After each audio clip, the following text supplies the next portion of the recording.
السلام علیکم۔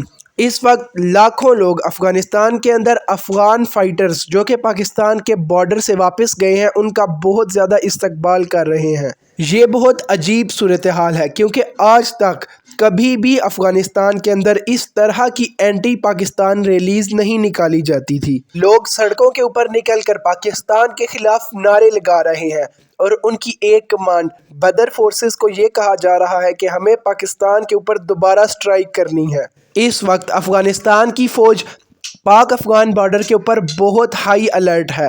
ان کے پاس کوئی ڈیفنس سسٹم تو نہیں، لیکن ان کے پاس امریکہ کی چھوڑے گئے ٹینکس اور UV گاڑیاں ہیں جنہیں وہ ڈپلائی کر چکے ہیں۔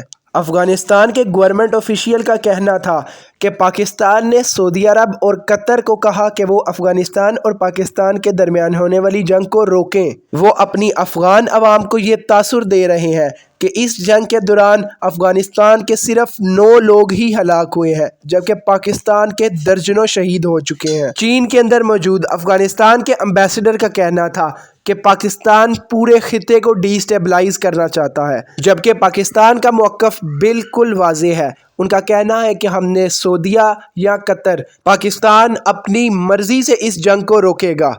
البتہ افغانستان کی جانب سے 3 دفعہ سیز فائر کی آپشن کی جا چکی ہے لیکن پاکستان نے اس کو مسترد کر دیا ہے۔ تو دوستو یہ تھی تمام ڈیولپمنٹ۔ جیسے ہی مزید کوئی خبر آتی ہے میں آپ تک پہنچاتا ہوں۔ تب تک کے لیے چینل کو سبسکرائب کریں۔